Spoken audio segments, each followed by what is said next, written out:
I think as an instructor, your job is to make better learners. And you need to have a culture of safety where it's like, listen, I encourage you to question what I'm teaching you and experiment on your own and see what really works for you. That's really how you're going to know.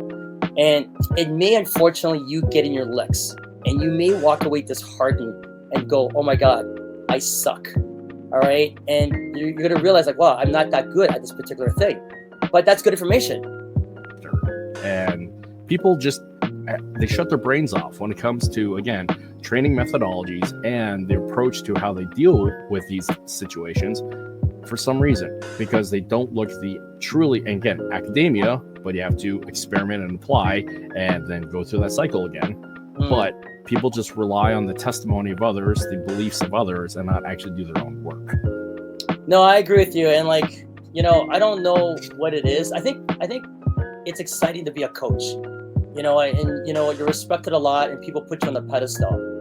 My chapter is going to come to an end one day, or I'm going to move on to something else, like, you know, at Kombat Arts or whatever. And even now, like, I find myself as the role as a coach is changing. I don't want to be the sage on the stage. I don't want to be the person where people come to me all the time for information. And so I think as an instructor, your job is to make better learners. And you need to have a culture of safety where it's like, listen, I encourage you to question what I'm teaching you and experiment on your own and see what really works for you. That's really how you're going to know. And it may, unfortunately, you get in your licks and you may walk away disheartened and go, oh my God, I suck. All right. And you're going to realize like, wow, I'm not that good at this particular thing, but that's good information. Don't get into a fight. I always tell people like, listen, part of self-defense is like your ability to escape. I don't want my students to get into a fight.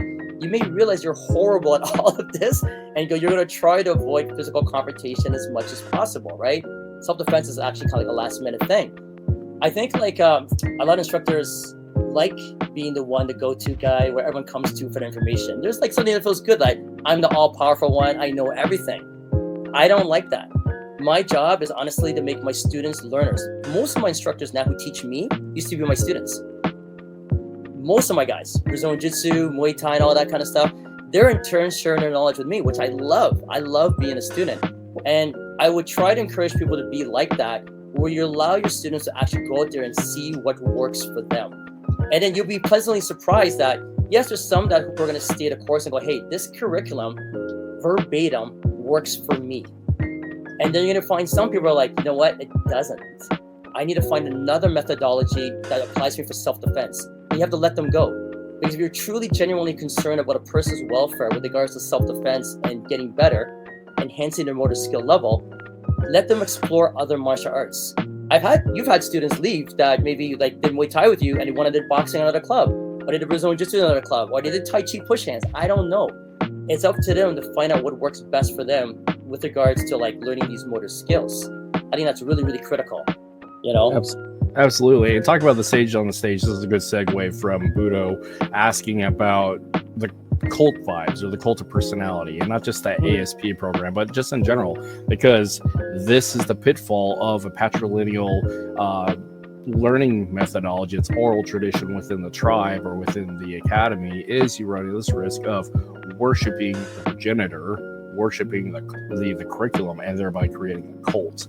So what can you speak on that? I mean, you've done a little bit here, but what else can you talk about that? About the cultism? Yeah. Follows martial arts? Yeah. Oh man, like